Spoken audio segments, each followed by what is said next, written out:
আসসালামু আলাইকুম ভাইয়া এবং আপুরা। তোমাদের সবাইকে স্বাগতম জানাচ্ছি বায়োলজি 8 এর আরো একটি নতুন ভিডিওতে। গত ভিডিওতে আমরা সালোক সংশ্লেষণ সম্পর্কে সবকিছু পড়েছিলাম। আজকের ভিডিওতে আমরা শ্বসন, বিশেষ করে সবাত শ্বসনটা নিয়ে আলোচনা করব।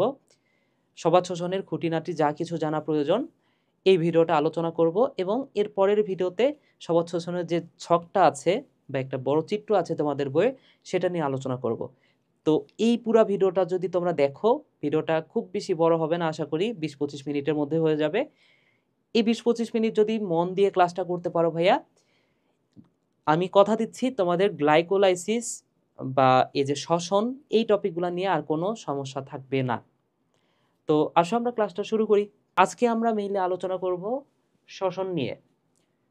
তো আমরা জানি শ্বসন হচ্ছে দুই ধরনের, একটা হচ্ছে সবাত শ্বসন এবং আরেকটা হচ্ছে অবাত শ্বসন। আচ্ছা, শ্বসন আরও দুই ধরনের আছে, একটাকে বলা হয় বহিঃশ্বসন আর একটা হচ্ছে অন্তঃশ্বসন। তো এইখানে মেইনলি অন্তঃশ্বসনটাই নিয়ে আলোচনা করা হচ্ছে, কারণ অন্তঃশ্বসনটা হয় কোষের ভেতরে, আর বহিঃশ্বসন মানে হচ্ছে আমরা যে শ্বাস গ্রহণ করি এবং শ্বাস ত্যাগ করি, এটাকে বলা হয় বহিঃশ্বসন। তো আমরা এইখানে শ্বসন বলতে যে বিষয়টা বুঝবো সেটা হচ্ছে অন্তঃশ্বসন। তো অন্তঃশ্বসন সেটা দুই ধরনের হতে পারে, একটা হচ্ছে সবাত শ্বসন এবং আরেকটা হচ্ছে অবাত শ্বসন। এখানে বাত কথাটার অর্থ হচ্ছে বাতাস বা বায়ু এবং নামের শুরুতে আছে অ, তার মানে কি বায়ুর অনুপস্থিতিতে যে শ্বসন হবে সেটা হচ্ছে অবাত শ্বসন। এবং স মানে হচ্ছে উপস্থিতিতে, তাহলে সবাত শ্বসন মানে কি বায়ুর উপস্থিতিতে, বায়ুর উপস্থিতিতে। তো এই ক্লাসটাতে আমরা সবাত শ্বসন নিয়ে আলোচনা করব, পরের ক্লাসে আমরা অবাত শ্বসন নিয়ে পড়ব। তো সবাত শ্বসনের যে বিক্রিয়াটা সেটা হয়তোবা তোমরা প্রত্যেকে জানো, এটা হচ্ছে গ্লুকোজ C6H12O6 প্লাস 6 অণু অক্সিজেন, এই দুইটা জিনিস বিক্রিয়া করে তৈরি হয় 6 অণু পানি, 6 অণু কার্বন ডাই অক্সাইড এবং 38টা এটিপি। আর 38টা এটিপি এটা যেহেতু শক্তি, তাহলে 38 এটিপি ইজিক্যাল টু কত পরিমাণ শক্তি? শক্তির পরিমাণটা হচ্ছে 686 কিলো ক্যালোরি পার মোল। আশা করি বুঝতে পেরেছ। তো এটা হচ্ছে গ্লাইকোলাইসিসের বিক্রিয়া। তো আমরা যদি একটু সালোক সংশ্লেষণের বিক্রিয়াটা দেখি, সালোক সংশ্লেষণের বিক্রিয়াটা কি ছিল ভাইয়া? 6 অণু কার্বন ডাই অক্সাইড প্লাস 12 অণু পানি, 12 অণু H2O, এই দুইটা যুক্ত হলে তৈরি হয় C6H12O6 প্লাস 6 অণু অক্সিজেন প্লাস 6 অণু পানি। তাহলে বিক্রিয়া দুইটা একটু খেয়াল করে দেখো ভাইয়া, এটা হচ্ছে ফটোসিনথেসিস, এটা হচ্ছে ফটোসিনথেসিস, আর এটা হচ্ছে রেসপিরেশন, এটা হচ্ছে রেসপিরেশন বা শ্বসন, শ্বসনের বিক্রিয়া। তাহলে দুইটা বিক্রিয়া একটু ভালো করে খেয়াল করে দেখো, দুইটা বিক্রিয়া কিন্তু একে অপরের উল্টা। এইখানে গ্লুকোজ আর অক্সিজেন মিলে পানি আর কার্বন ডাই অক্সাইড হয়েছে, আর এইখানে কি ছিল? কার্বন ডাই অক্সাইড আর পানি মিলে গ্লুকোজ আর অক্সিজেন হয়েছে। একে অপরের উল্টা না? তাহলে এখানে গ্লুকোজ প্লাস অক্সিজেন এই দুটা মিলে হয়েছে পানি প্লাস কার্বন ডাই অক্সাইড, আর এই বিক্রিয়াটাকে জাস্ট উল্টা করে দাও, অর্থাৎ পানি প্লাস কার্বন ডাই অক্সাইড মিলে হয়েছে গ্লুকোজ প্লাস অক্সিজেন। সিম্পল বিষয়টা। তাহলে সালোক সংশ্লেষণ যে বিক্রিয়াটা, সেই বিক্রিয়াটা তুমি জাস্ট রিভার্স ভাবে আসো, বিক্রিয়াটা তো তোমাদের বই আলোচনা করা নাই। তো তুমি যদি জাস্ট রিভার্স ভাবে আসো তাহলে তুমি যেটা পাবা সেটা হচ্ছে শ্বসনের বিক্রিয়া। ঠিক আছে? তাহলে এই যে সবাত শ্বসন, সবাত শ্বসনে আমরা কত এটিপি পাই বলতো? সবাত শ্বসনে আমরা পাই 38টা এটিপি। আচ্ছা, তাহলে এই 38টা এটিপি আসলে কোথা থেকে আসে সেটা আমাদের একটু জানতে হবে এবং এই হিসাবটাই আমাদের মেইন পরীক্ষার জন্য পড়তে হবে। তাহলে আজকে যে গুরুত্বপূর্ণ টপিকটা পড়বো সেটা হচ্ছে সবাত শ্বসনে উৎপন্ন, সবাত শ্বসনে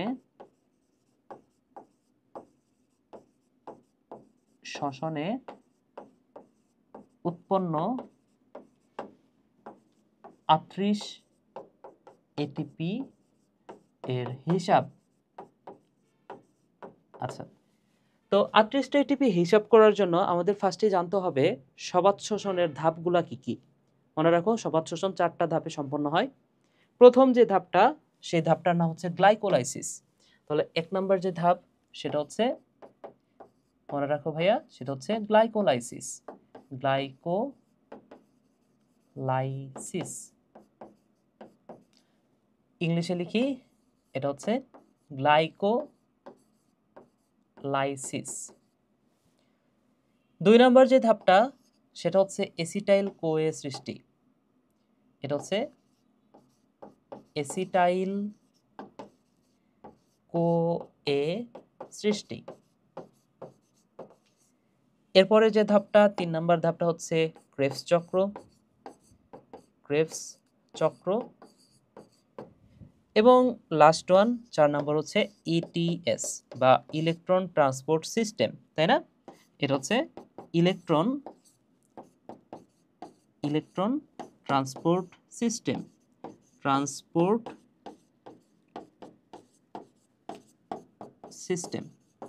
আচ্ছা, আমরা খুব সহজ একটা ট্রিক্সের মাধ্যমে, একটা ছন্দের মাধ্যমে এই পুরো বিষয়টা মনে রাখবো কিভাবে 38টা এটিপি তৈরি হয়। তাহলে গ্লাইকোলাইসিস, এসিটাইল কোয়ে সৃষ্টি, ক্রেবস চক্র and ETS electron transport system, এই 4টা ধাপের নাম নিশ্চয়ই তোমরা জানো। আচ্ছা, তো এইখানে একটু খেয়াল করে দেখো ভাইয়া, এখানে গ্লাইকোলাইসিস ওয়ার্ডটা একটু খেয়াল করে দেখো। তাহলে কোনো নামের শেষে যদি থাকে সিস মানে আমরা জানি, এর আগের ক্লাসেও পড়েছি, সিস মানে সিস্টার না, সিস মানে হচ্ছে প্রক্রিয়া। তাহলে সিস কথাটার অর্থ কি? সিস কথাটার অর্থ হচ্ছে প্রক্রিয়া। তাহলে সিসের আগে কি আছে? লাই। তাহলে লাইসিস শব্দের অর্থ হচ্ছে, তোমরা নিশ্চয় লাইসোজোম পড়েছো। লাইসোজোমের কাজ কি? জীবাণু ধ্বংস করা, মানে কি ভাঙাভাঙি করা লাইসোজোমের কাজ। তাহলে লাইসিস শব্দটার অর্থ কি ভাইয়া? লাইসিস শব্দটার অর্থ হচ্ছে ভাঙার প্রক্রিয়া। এবং নামের শুরুতে আছে গ্লাইকো বলতে তুমি ধরতে পারো গ্লুকোজ। তাহলে গ্লাইকোলাইসিস শব্দের অর্থ কি দাঁড়ায় ভাইয়া? গ্লুকোজ ভাঙার প্রক্রিয়া। তো আমরা আসলে কি করি? আমরা সবাত শোষণে আসলে কি করি? একটা গ্লুকোজকেই তো আমরা ভেঙে পানি আর কার্বন ডাই অক্সাইড বানাই। তাহলে গ্লাইকোলাইসিস শব্দের অর্থ হচ্ছে গ্লুকোজ ভাঙার প্রক্রিয়া। তাহলে গ্লাইকোলাইসিসে কি করা হবে? একটা গ্লুকোজকে জাস্ট ভাঙা হবে, তাই না? তাহলে গ্লাইকোলাইসিসে আমরা কি করব ভাইয়া? গ্লাইকোলাইসিসে আর কিছু করব না, একটা গ্লুকোজকে আমরা ভাঙবো। একটা গ্লুকোজকে ভেঙে আমরা কি কি পাই সেটা আমরা দেখব। আচ্ছা, তো সংক্ষেপে মনে রাখার জন্য একটা ছন্দ তোমরা ইউজ করতে পারো, আমি যেভাবে পড়ি সেটাই তোমাদেরকে শেখাই। তো ধরে নাও যে তোমার একটা ফ্রেন্ডের নাম হচ্ছে আপন, APN, আপন। এই ফ্রেন্ডের না জিএফ নাই, বুঝছো? তো তুমি তোমার ফ্রেন্ডকে বলতেছো, আপনকে বলতেছো, আপন কেন? ফ্রেন্ডকে কি বলতেছো?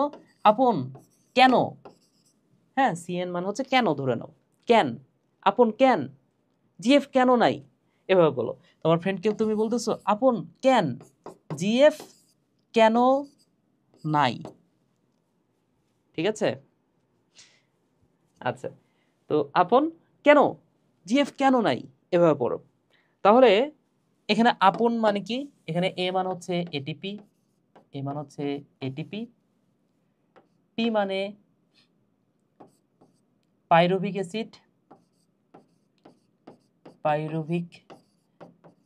অ্যাসিড, এন মানে NaDH2, সি মানে CO2, এ মানে এসিটাইল কোয়ে। এই এ মানে কিন্তু এটিপি না, এটা হচ্ছে, যেহেতু ধাপটার নামই হচ্ছে এসিটাইল কোয়ে সৃষ্টি, তার মানে কি এখানে এসিটাইল কোয়ে বানাইতে হবে, এসিটাইল কোয়ে। আচ্ছা, এরপরে NaDH2, জি মানে হচ্ছে জিটিপি, এফ মানে FADH2, সি মানে CO2 এবং Na মানে হচ্ছে NaDH2। তাহলে এই উপাদানগুলো তৈরি হয় কোথায়? এই উপাদানগুলো তৈরি হয় প্রথম 3টা ধাপে। ETS এ কোনো কিছুই তৈরি হয় না, মানে তৈরি হয়, কি তৈরি হয় সেটা পরে বলি। তো এইখানে এই উপাদানগুলো তৈরি হয়। এখানে মোট কয়টা উপাদান আছে? 6, 6 4 10, 10টা। আচ্ছা, তাহলে 10টা উপাদান কত অণু করে তৈরি হয়? মনে রাখো এই সবগুলা তৈরি হয় 2 অণু করে। কত অণু করে ভাইয়া? সবগুলা তৈরি হয় 2 অণু করে। 2 2 2 2 2 2 2 এবং শেষে গিয়ে 4 ছক্কা। ধরে নাও যে একটা খেলা হচ্ছে, খেলার মধ্যে সবগুলা রান 2 2 2 2 2 এভাবে নেওয়া হয়েছে এবং শেষে গিয়ে 4 ছক্কা মেরে ক্রিকেট খেলায় জিতে গেল বাংলাদেশ। ঠিক আছে, তাহলে এই টাইপেরই একটা কল্পনা করো। আপন ক্যান, জিএফ ক্যান নাই, 2 2 2 2 2 4 6। ঠিক আছে ভাইয়া? ওকে, তাহলে এতটুকু যদি বুঝতে পারো তোমরা, আর ছোট্ট একটা বিষয় মনে রাখো। দেখো, ছোট্ট একটা বিষয় মনে রাখো, 1 সেকেন্ডে মনে থাকবে, সেটা হচ্ছে জিএফ নাই। তোমার আপন বন্ধুটার জিএফ নাই, তোমারও নাই। তাহলে তোমার আপন আপন ক্যান, জিএফ ক্যান নাই। আবার তুমি নিজেরই বলতেছো যে আমারও জিএফ নাই। তাহলে জিএফ নাই, জি মানে কি? জি মানে হচ্ছে জিটিপি। এফ মানে কি?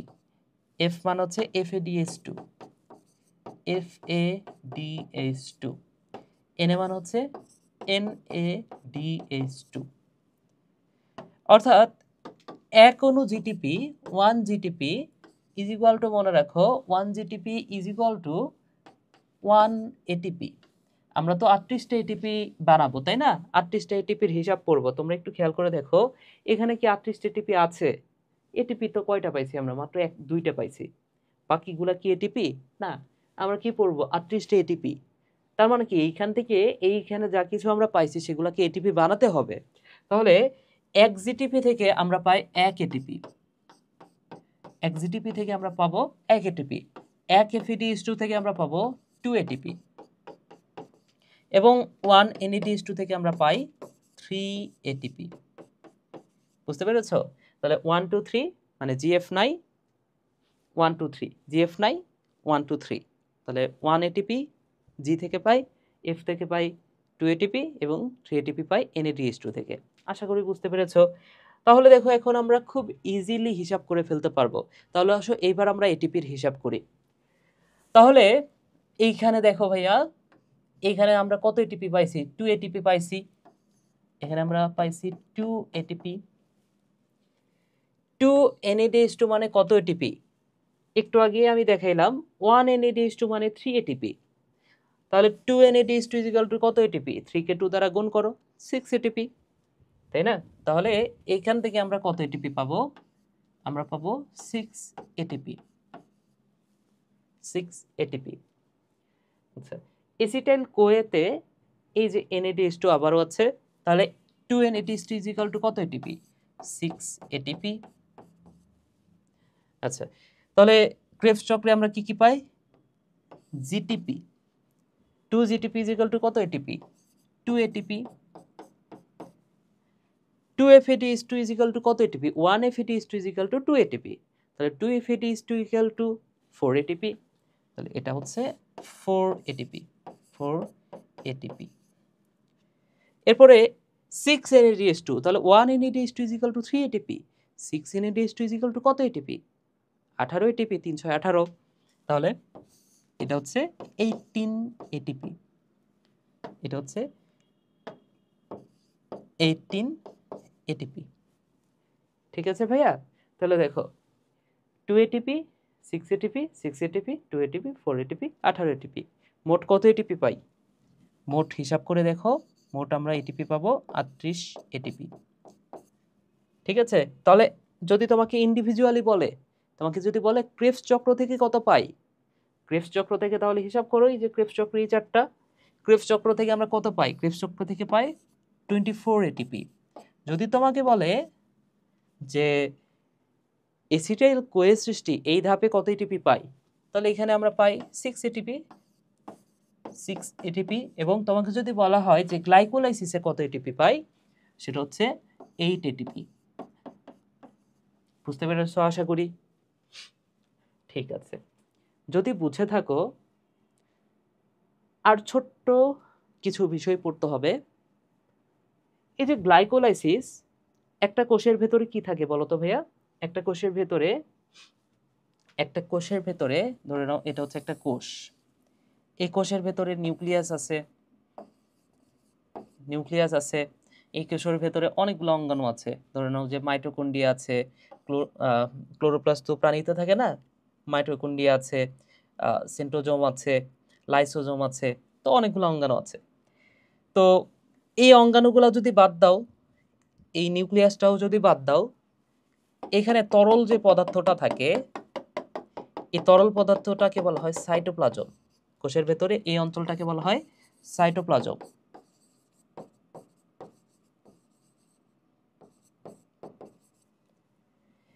এবং এখানে একটা অঙ্গাণু, এই অঙ্গাণুটার নাম হচ্ছে মাইটোকন্ড্রিয়া। আচ্ছা, এই একটু ভালো করে আঁকাই মাইটোকন্ড্রিয়া। তাহলে এই যে এই অঙ্গাণুটার নাম কি? এই অঙ্গাণুটার নাম হচ্ছে মাইটোকন্ড্রিয়া, তাই না? এটা হচ্ছে মাইটোকন্ড্রিয়া। তো মনে রাখো ভাইয়া, এই যে এই চারটা ধাপ, এখানে যে চারটা ধাপ আমরা পড়ছি, গ্লাইকোলাইসিস, এসিটাইল কোএস্ট্রিস্টিক, ক্রেবস চক্র এবং ইটিএস, এই চারটা ধাপের মধ্যে গ্লাইকোলাইসিস যেটা, এটা ঘটে সাইটোপ্লাজমে। এই যে সাইটোপ্লাজম, এই জায়গাটাতে ঘটে, তরল পদার্থে এই জায়গাটাতে ঘটে গ্লাইকোলাইসিস। তাহলে এই গ্লাইকোলাইসিসটা কোথায় ঘটে এটাও আমার জানতে হবে। গ্লাইকোলাইসিসটা ঘটে ভাইয়া সাইটোপ্লাজমে। এটা হচ্ছে সাইটোপ্লাজম, সাইটোপ্লাজম। এবং বাকি তিনটা বিক্রিয়া ঘটে মাইটোকন্ড্রিয়ায়। বাকি তিনটা বিক্রিয়া ঘটে কোথায়? মাইটোকন্ড্রিয়ায়। বুঝতে পেরেছো আশা করি। ওকে, ঠিক আছে। তাহলে দেখো আমরা পুরো একটা ছক পড়লাম। তাহলে আমরা এখানে শুধু কি, এখানে উপরে হেডলাইন কি আছে? 38টা এটিপির হিসাব। তো এখানে কি আমরা শুধুমাত্র 38টা এটিপির হিসাবই শিখলাম? না ভাইয়া, আমরা পুরা শ্বসনটাই শিখে ফেলছি। পুরা সবাত শ্বসনটাই আমরা এখানে পড়ে ফেলছি। যেমন সবাত শ্বসনের গ্লাইকোলাইসিসে কি কি তৈরি হয়, এখানে তো শুধুমাত্র এটিপি দেখাই নাই, এখানে 2 অণু পাইরুভিক অ্যাসিড তৈরি হয়, এটাও দেখাইছি। ঠিক আছে, তাহলে তোমাকে যদি কখনো প্রশ্ন করে গ্লাইকোলাইসিসে কত অণু পাইরুভিক অ্যাসিড তৈরি হয়, তাহলে এখন পারবা না আপন, তাহলে সবগুলা 2 অণু, তাহলে পি পাইরুভিক অ্যাসিড হচ্ছে 2 অণু। আচ্ছা, তোমাকে যদি বলে যে ক্রেবস চক্রে কত এটিপি তৈরি হয়, কত কার্বন ডাই অক্সাইড তৈরি হয়? 4 অণু কার্বন ডাই অক্সাইড তৈরি হয়। এই প্রশ্নগুলাই তোমাকে করবে, বুঝতে পেরেছো? এছাড়া তোমাকে প্রশ্ন করতে পারে 1 NADH2 কত এটিপি, এটিপি থেকে হিসাব প্রশ্ন করতে পারে। So 1 NADH2 3 ATP. তোমাকে এভাবেও বলতে পারে 5 NADH2 কত এটিপি, তাহলে 3 5 15 এটিপি। ঠিক আছে, তো এইভাবে প্রশ্নগুলো আসবে। আচ্ছা, তাহলে এইখানে আমরা সবকিছু পড়ে ফেলছি। এখন আরেকটা ছোট্ট বিষয় আলোচনা করি, তারপরে ক্লাসটা শেষ করব। সেটা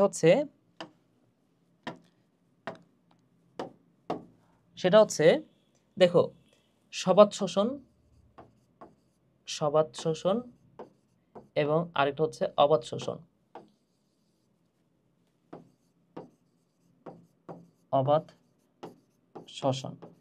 তাহলে সবাত শোষণের ধাপগুলা কি কি? 1 নম্বর ছিল গ্লাইকোলাইসিস,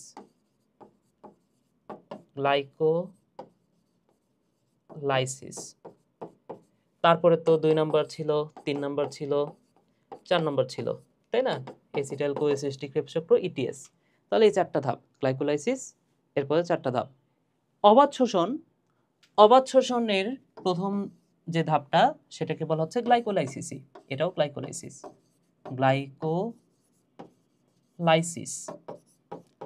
ঠিক আছে, এবং 2 নম্বর হচ্ছে গ্লাইকোলাইসিসের ফলে যে পাইরুভিক অ্যাসিডটা তৈরি হচ্ছে, এই পাইরুভিক অ্যাসিডের বিজারণ, যদি এটা জারণ হবে, তোমাদের বই লেখা আছে বিজারণ, তাহলে পাইরুভিক অ্যাসিডের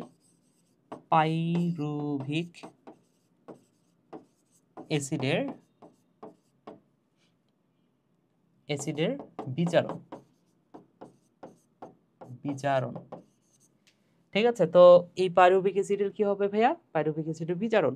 তো আমি যেটা বুঝাইতে যাচ্ছি, অবাত শোষণ তো পরে পড়বো।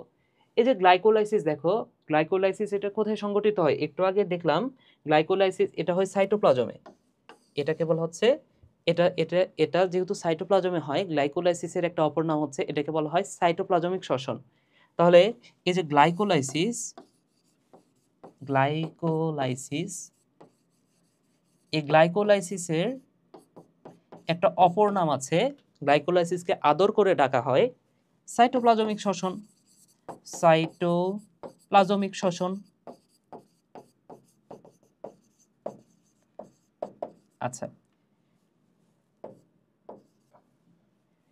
এবং এই গ্লাইকোলাইসিসটা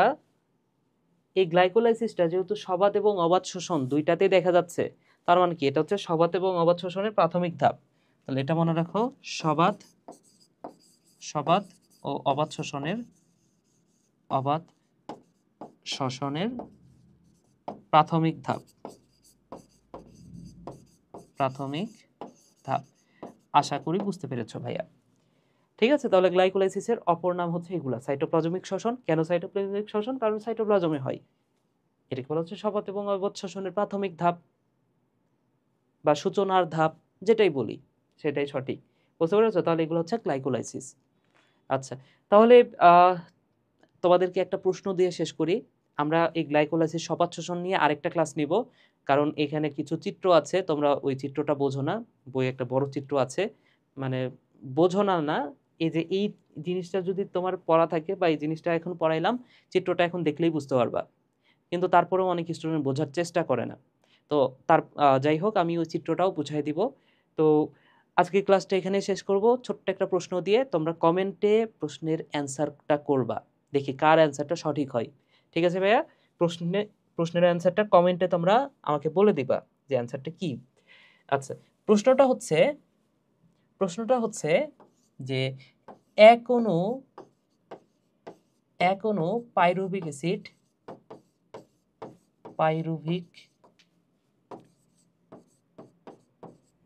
অ্যাসিড হতে